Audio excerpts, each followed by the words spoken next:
சின்ன மருமகள்ல அடுத்து என்ன நடக்க போகுது அப்படின்னு பார்த்தீங்கன்னா, இங்க பார்த்தா தமிழ் வந்துட்டு நம்ம மலருக்காக ராஜாங்கத்துக்கிட்ட பேசி மலரை படிக்க வைக்கிறதுக்காக சம்மதம் வாங்கிட்டாரு. உன்னோட படிப்பு செலவை எல்லாத்தையும் நானே பார்த்துக்கிறேன் அப்படின்னு சொல்லிட்டு ராஜாங்கமும் சொல்லவும், இதை கேட்டுட்டு ஈஸ்வரி அப்படியே கொதிச்சு போய் நிக்குது. இவ வேலைக்காரி, இவ போய் படிக்க போறாளா அப்படின்னு சொல்லிட்டு, அம்மா அவ ஏதோ பண்ணிட்டு போறா, நமக்கு என்ன, அவ படிச்சு என்னத்தை கிழிக்க போறா, நம்ம போஸோட வாழ்க்கையை தாமா பார்க்கணும், இன்னும் ஒரே நாள் தான் இருக்கு கல்யாணத்துக்கு, அதனால காவியா அவங்க குடும்பத்தை எப்படி நம்ம வழிக்கு கொண்டு வருதுன்னு கொஞ்சம் பார்க்கணுமா அப்படின்னு பேசிக்கிட்டு இருக்குங்க. இங்க பார்த்தா சாவித்திரிக்கு ஒரே கொண்டாட்டம். மலரை படிக்க வைக்கிறதுக்கு நம்ம எப்படியாவது ஆதரவு கொடுத்துட்டோம், மலரை படிச்சு எப்படியும் இந்த போஸ் கல்யாணம் நடக்க போறது கிடையாது, இது ஈஸ்வரிக்கு என்னென்ன எதிரா இருக்கோ அதெல்லாம் நம்ம பண்ணியே ஆகணும் அப்படின்னு சொல்லிட்டு சாவித்திரி ஒரு பக்கம் கங்கணம் கட்டிக்கிட்டு அலையுது. அப்புறம் பார்த்தா இங்க வந்துட்டு முதல் நாள் நைட்டு எல்லாருமா சேர்ந்து குடிச்சுக்கிட்டு இருக்காங்க. சேதி எல்லாருமா வந்து உடனே ஒரு பக்கம் இந்த காவியா வந்து நம்ம போஸுக்கு ஃபோன் பண்ணவும் குடிச்சுக்கிட்டு இருந்த இடத்துல இருந்து போஸ் தெரிச்சு ஓடி போயிடுறான். இதை பார்த்துட்டு சேது சிரிச்சுக்கிட்டு இருக்காரு. கல்யாணத்துக்கு முன்னாடியே எப்படி பொண்டாட்டி தசனா இருக்கான்னு பாரு அப்படின்னு சொல்லிட்டு வீட்டுக்கு வந்து இதை வந்து தனத்துக்கிட்ட சொல்லிக்கிட்டு இருக்காரு. இதை பார்த்துட்டு தமிழ் சொல்றாங்க, நீங்களும் ஒரு காலத்துல பொண்டாட்டி தசனை தானே இருந்தீங்க அப்படின்னு சொல்லிட்டு கிண்டல் பண்ணிக்கிட்டு இருக்காங்க. சேது வந்து தமிழை முறிச்சுக்கிட்டு இருக்காரு.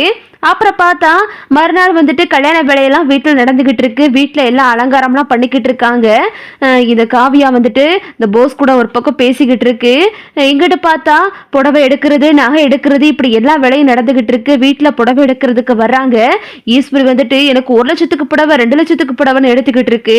உடனே சாவித்திரி வருது, என்ன அத்தாச்சி உங்களுக்கு புடவை தானே வேணும், உங்களுக்கு ஏதோ ஒரு 30,000 20,000த்துக்கு ஒரு புடவை எடுத்துக்கங்க, அது போதும், நீங்க என்ன பண்ண போறீங்க அப்படின்னு சொல்லிட்டு ஈஸ்வரி வந்து சாவித்திரியை நக்கலா பேசிக்கிட்டு இருக்கு. ஓஹோ, அர்ப்பனுக்கு வாழ்வு வந்தா அர்த்த நாத்தில கொடை பிடிப்பானா, நீங்க அந்த மாதிரி தான் இருக்கு அப்படின்னு சொல்லிட்டு ஈஸ்வரிய வந்து சாவித்திரியும் நக்கலா பேசிட்டு போயிருது. புடவை கிடவெல்லாம் எடுத்து முடிச்சுட்டாங்க. மறுநாள் ஆகிருது. அப்புறம் பார்த்தா கல்யாண வேலையெல்லாம் வீட்டில் தடபுடலாம் நடந்துகிட்டு இருக்கு. காலையில வந்துட்டு பொண்ணு வீட்டுல இருந்து எல்லாரும் வந்துட்டாங்க. மலர் வந்துட்டு ஒரு மாதிரி சங்கட்டமாவே உட்கார்ந்துருக்காங்க. என்னக்கா ஏன் நீங்க கவலையா இருக்கீங்க?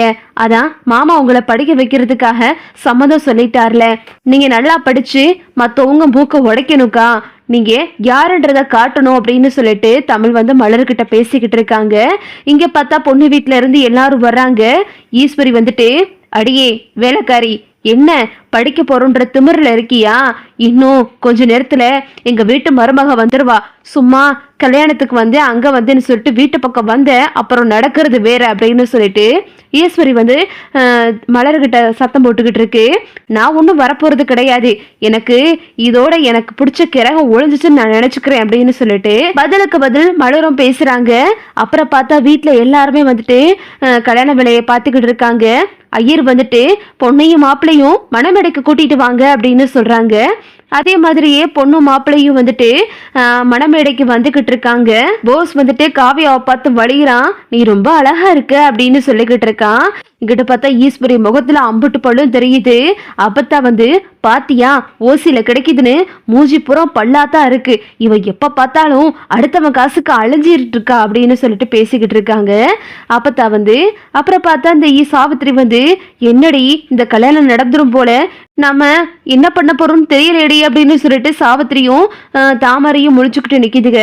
இங்கிட்டு பார்த்தா தமிழ் வந்துட்டு இந்த கல்யாணத்தை எப்படியாவது நிப்பாட்டணும், கல்யாணம் ஒரு பக்கம் நடந்தாலும் இன்னொரு பக்கம் மாமா கொடுக்குற 1 கோடி ரூபாய் போஸ்க்கு சேரவே கூடாது அப்படின்னு சொல்லிட்டு நினைச்சுக்கிட்டு இருக்காங்க.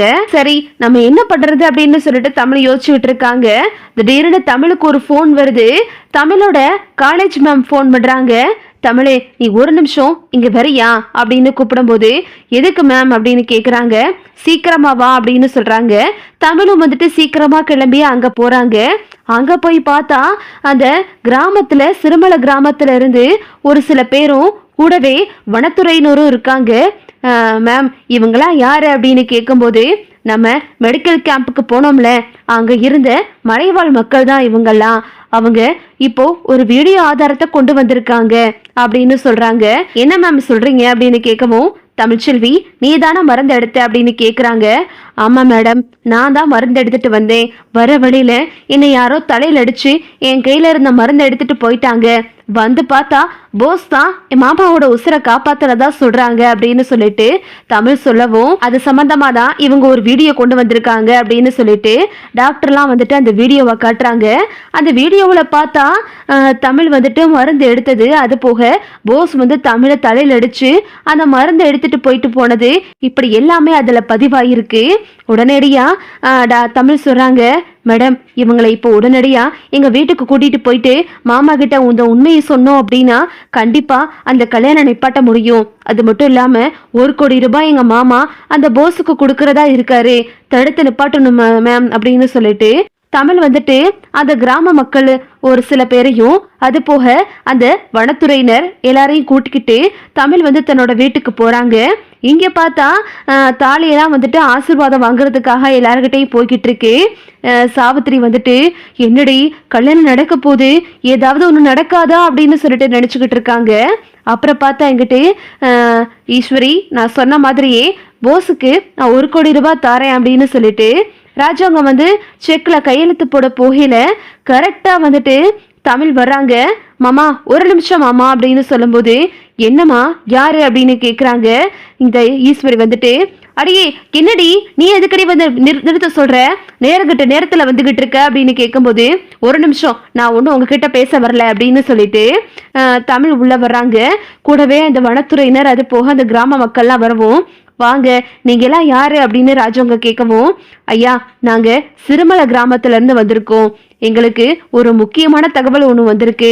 உங்களை காப்பாத்தினது உங்க தம்பி பையன் போஸ், அது போக உங்க பையன் போஸ் தான் அப்படின்னு சொல்லிட்டு நினைச்சுக்கிட்டு இருந்தீங்க. திடீர்னு அந்த வனத்துறையில இருந்து அதிகாரிகள்லாம் வந்து எங்க கிட்ட நீங்க உங்களை பத்தி விசாரிச்சாங்க. நாங்களும் சொன்னோம் நீங்க எங்க இருந்து வந்தீங்க அப்படின்னு கேட்டாங்க. கூடவே எங்களை கூட்டிட்டும் வந்துட்டாங்க. அவங்க சொல்றாங்க உங்க மருமக தான் அவங்க உசுரை காப்பாத்தினதா சொல்றாங்க அப்படின்னு சொல்லும்போது இதை கேட்டுட்டு ராஜவங்க அதிர்ச்சி ஆகிறாரு. உடனே வனத்துறையினரும் சொல்றாங்க, ஆமா சார் நாங்க விலங்குகளை கண்காணிக்கிறதுக்காக உள்ள சிசிடிவி கேமராவை ஃபிட் பண்ணியிருந்தோம். அதுல பார்த்தா ஒரு ஆளு இப்போ அந்த பொண்ணை தலையில அடிச்சுட்டு போன மாதிரி இருந்துச்சு. அது போக இந்த பொண்ணு வந்துட்டு அந்த மருந்தெல்லாம் எடுத்தது இந்த பொண்ணு தான். ரொம்ப சிறப்பான முறையில அந்த வருண்டெல்லாம் கொண்டுட்டு ரொம்ப அருமையா மருந்து எடுத்துட்டு வந்திருக்காங்க. இவரு அந்த பொண்ணை தாக்கியிருக்காரு, இந்த வீடியோவை நீங்களே பாருங்க அப்படின்னு சொல்லிட்டு வனத்துறையினர் வந்து ராஜாங்கத்துக்கிட்ட வீடியோவை காட்டுறாங்க. இதை பார்த்துட்டு ராஜாங்கம் அதிர்ச்சி ஆகிறாரு. உடனே வந்துட்டு போஸ் வந்துட்டு அப்படியே என்ன பண்றதுன்னு தெரியாம திருன்னு முழிச்சுக்கிட்டு நிக்கிறான். என்னது இது அப்படின்னு சொல்லிட்டு காவியா கோவமா பாக்குறாங்க. அது வந்து காவியா அப்படின்னு சொல்லிட்டு நிக்கும் போது காவியா வந்து எனக்கு இந்த கல்யாணம் வேணாம், என்னென்னமோ பேசுறீங்க, எனக்கு பொய் சொன்னாலே பிடிக்காது, நீ இப்படி பெரிய விஷயத்துல பொய்ய சொல்லியிருக்க அப்படின்னு சொல்லிட்டு காவியா அங்கிருந்து போயிறாங்க. உடனே ஈஸ்வரி வந்து ஆமாமா கொஞ்சம் பொறுமா, என்ன எதுன்னு தெரியாம நீ பாட்டுக்கு புரியுமா அப்படின்னு சொல்லிட்டு ஈஸ்வரி வந்து அந்த காவியா காலில் விழுகாத குறையா கெஞ்சிக்கிட்டு இருக்கு. என்கிட்ட யாரும் பேச வேணாம் அப்படின்னு சொல்லிட்டு காவியா அங்கிருந்து போயிடுறாங்க. போஸை போட்டு ராஜவங்க அடிச்சிடுறாரு. வனத்துறையினர் வந்து சார் நாங்கள் இவரை விசாரிக்கணும், அதனால இவரை நாங்கள் கைது பண்ணணும் அப்படின்னு சொல்லிட்டு வனத்துறையினர் வந்து போஸை கூட்டிட்டு போறதுக்காக ஏற்பாடெல்லாம் பண்ணிக்கிட்டு இருக்காங்க. இங்கிட்ட பார்த்தா சேது வந்துட்டு தமிழை கையெடுத்து கும்பிடுறாரு, என்னை மன்னிச்சிரு அப்படின்னு சொல்லிட்டு. ராஜாங்கமும் வந்துட்டு என்னை மன்னிச்சிருமா, நீ தான் என் உசுரை காப்பாத்திருக்க, முறைப்படி இந்த 1 கோடி ரூபாய் உன்னதான் சேரணும் அப்படின்னு சொல்லிட்டு ராஜாங்கம் வந்து தமிழுக்கு அந்த 1 கோடி ரூபாயை கொடுக்குறாரு. மாமா எனக்கு இதெல்லாம் வேண்டாம் மாமா, நான் உங்களோட பணம் தேவையில்லாம யாருக்கும் போயிடக்கூடாது, தகுதி இல்லாத ஆளுக்கு உங்களோட பணம் போய் சேர்ந்துடக்கூடாது மாமா, அதுக்காக தான் நான் இவ்வளவு தூரம் போராடினேன் அப்படின்னு சொல்லிட்டு தமிழ் சொல்றாங்க. அங்க வந்து உங்களுக்கெல்லாம் ரொம்ப நன்றி, நீங்க இருந்து சாப்பிட்டு போங்க அப்படின்னு சொல்லிட்டு ராஜாங்க வந்து வந்தவங்க கிட்ட எல்லாம் சொல்லிட்டு அவங்களுக்கு கொஞ்சம் பணம் கொடுக்குறாரு. ரொம்ப நன்றிங்கய்யா, நாங்க வரோம் அப்படின்னு சொல்லிட்டு அவங்களும் கிளம்பி போறாங்க. இதுதான் அடுத்தடுத்து நடக்க போகுது. ஓகே விவோஸ், இந்த வீடியோ உங்களுக்கு பிடிச்சிருந்தா லைக் பண்ணுங்க, ஷேர் பண்ணுங்க, மறக்காம நம்ம சேனலை சப்ஸ்கிரைப் பண்ணிக்கங்க. தேங்க்ஸ் ஃபார் வாட்சிங்.